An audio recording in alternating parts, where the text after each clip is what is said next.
Coach Blashill. Please let us know if you'd like to ask a question. So, Dan Sarkhan. Recording in progress. Yeah, Jeff, is Hronik, if his availability yet for tomorrow? He's non-COVID illness today, so I anticipate him playing tomorrow, but obviously you never know. If he doesn't play, I saw you had Lindstrom on that his spot on the power play. Is that because you want to keep a right-handed shot at that point? Yeah, we looked at keeping it consistent. If we know Hronik's not going to play, we might keep Lindy there, and we might put somebody else there. But we at least wanted for practice today for it to stay consistent with what it would look like. And just looking back at the first Boston game, the PK giving up 3 power play goals.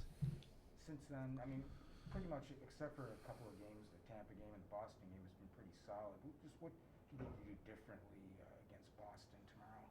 Execute. I think 2 of those 3 were probably mistakes of guys that hadn't done it much, and they missed their assignment basically. And I think they've done it more now, and I think they're more prepared. Doesn't mean that Boston doesn't present challenges, but if we give up the same 2 goals, I know we gave up 3, but 2 of them were exactly the same. If we give up those goals again, that's insane. So we got to execute, number 1. Try to stay out of the box, number 2. They got a really good power play, and do what we've done here in the last stretch. I think overall, as I said, I think the PK has been pretty solid. I think it's been pretty solid lately. Doesn't mean you're not going to get scored on sometimes in the penalty kill, but I think it's been structurally been solid. So we just got to make sure we do a good job with it. Thanks, Jeff. Yep. Bob Duff. Jeff, you guys have made a lot of forward progress in a number of areas this season, but one area where the team still has struggled to be consistent is on the road. What are the things that you do well at home that you need to take with you when you go on the road? We'd like to take our crowd, but we can't, and that's probably a good, I guess, segue to what we got to do better, and that's quell momentum on the road. And how do you do that? You manage the puck better. You put pucks behind. You take what's given. If there's plays to be made, you make the play. If there's not a play to be made, you live another day. We got to defend better, not give up easy chances, and we got to get the puck out of our zone. I just think pucks in, pucks out, manage the puck. Make sure we're not giving up easy chances. A team like Boston's going to earn enough of them, and then stay out of the box. All those things help kind of quell momentum, keep the game somewhat boring, and you just kind of grind away. I think we've played really good at home for a number of reasons, but partially because the energy with which we play with, and some of that's helped by the crowd. I think the crowds have been awesome, and so it's become a real hard building to play in for opponents. We got to make sure when we go into opponents' arenas, we don't allow it to become a hard building to play in. Thanks. Yep. Max Boltman.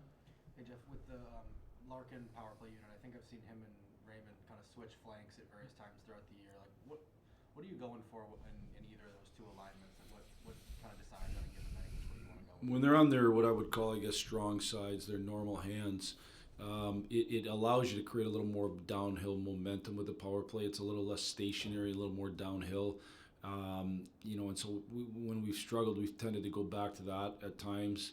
When you switch hands, you're in more one-timer type spots, which can be good. I wouldn't say the strength of either Larks or Razors. They're big one-timer, so it's not something we're locked into, but it does allow you. We have scored from that type of setup as well. So it just gives a little bit different look for the PK as well. But those are the 2 kind of things. And then Boston, I think I've heard you even use kind of their centers as a comp for what you guys want to have down the middle at some point.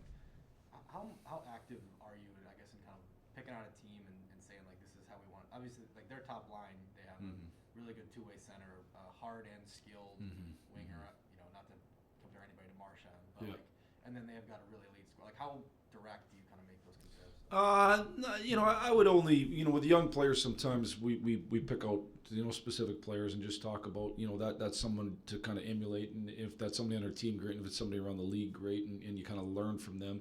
I think every player in the league, well, not every player, but most can learn from Bergeron. I mean, he's such a complete player. He creates offense without giving much up.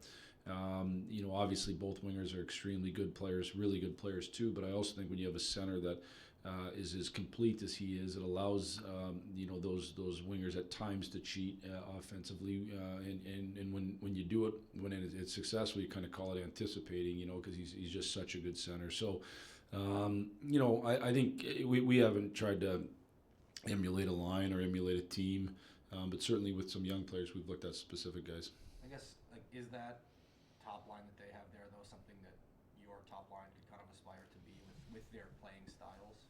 I would say that what they've been is what I think you would want any top line to be, and that's a line that creates offense without giving much up.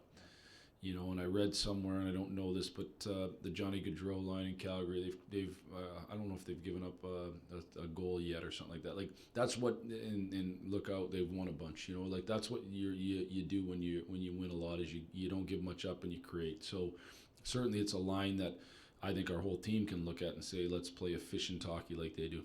Thank you. Yep. Carly Johnson? So we're looking at Lucas Raymond.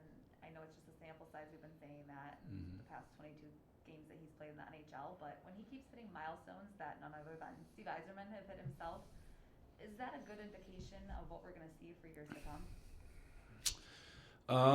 You just never know. To be honest with you, it's anytime things are done, and I know it's 22 games, which is not nothing. It's not 5, but it's certainly not 500. And I would just let guys prove it. This for me. I know we all want to kind of be eager to get excited, and I get that. But I also think we have to be patient and let guys prove what they are. And over a long period of time, you prove what you are. There's certainly been a lot of good young players in this league that have had a great first or second year and then kind of ended up not being maybe to that height as they've continued throughout their career. I certainly think Lucas has a lot of things in place to become a really good player. I don't think it's fair to compare anybody to any of some of the iconic players that have played here.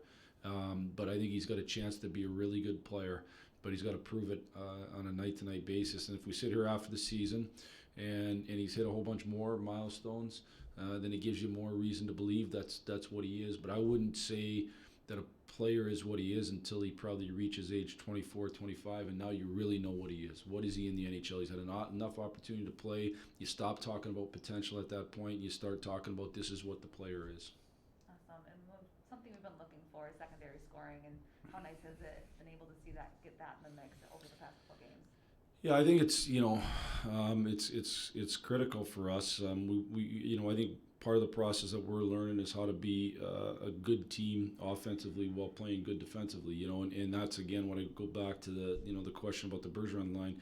That's what good players do, good lines do, and good teams do, is they create offense without giving a whole bunch up. So to do that, you can't rely on one group or one line or one player. We're going to have to win here as a team, and I don't know if I call it secondary scoring, just scoring. We certainly need, the more you have that allows you to win games, sometimes a little bit easier than if you have to grind every game out. So we certainly will look to up and down our lineup to have as much production as possible.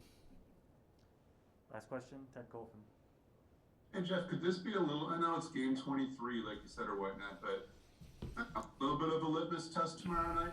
Just to see where you guys stand against a team like that? I would just say, I think, and I don't mean to be boring, but I think every night in this league is a litmus test of where you stand, and that's just reality. And I know, we want to make certain games bigger. Listen, we're going to play a really good team at their building, and we want to go in and find a way to win. And if we do find a way to win, then it says you beat a good team on the road. So, but guess we'll have another game the next night, and we'll have to find a way to win that. So I think every game is a bit of a litmus test in a sense that it's proving what you are, and it's in the end. You are what you do over a long period of time, and so we'll get a chance to prove that. What have you thought of Sturl up to this point? I mean, now he's getting into the lineup a little bit. Has he been the type of player that you kind of suspected he would be for you guys? Osterley? Yeah. I had trouble pronouncing that name. I'm sorry. I thought we had a new player. You know what, Oz, I thought... the first two times he played were off of kind of layoffs. Obviously the first game of the season he didn't play for a while, and then when he finally went in, he played. And I believe the next time he played, there was some space in between. It might have been 2 games in a row, but in the end, it was hard to build, kind of momentum. And I think he's been better here. I thought the last game was his best game. I think he's been better as he's played a little bit more. You get a little more comfortable in the system. You get a little bit more comfortable getting your rhythm going. I thought last game was his best game. You recruited him at Western, right? Recruited, did not coach. Yep, recruited, but did not coach him. Yep. Is it almost deja vu now, 10 years later or whatever? No, I actually had a chance to coach him at the World Championship. So That's right. yeah, I've had a chance to do it before. But yeah, it's just amazing how fast the time goes, I guess. Thanks, Jeff. Yep. Dana Gruder? Oh, I thought that was the last question. I missed that. This will be the last one, Jeff. Okay. Just real quick, the pairing of Mo and Jordan, you've had them together the last couple of games. What have you seen from them? Sorry, ask that again. I was dazed. The pairing of Jordan and Sider Okay. together last couple of games. What have you seen from them? How did their skills mesh? I think, obviously we've had Letty Horonic together, and we've had Stahl and Lindy together once Stahl got back in, and so it made the most sense to go Oz and Sides. I think they've done I thought the last game was their best game together. I think they can complement each other if they move the puck quickly and the weak side D jumps into play. And then I think they can complement each other because both guys can join the rush. Both are pretty smart that way, and both would be able to create some offense in the rush. I think they got to be smart about moving the puck quickly and not trying to overhandle it. Defensively, you have a skater in Osterley and a bigger, stronger man in Sides. Even though he's young, he's a big, strong man.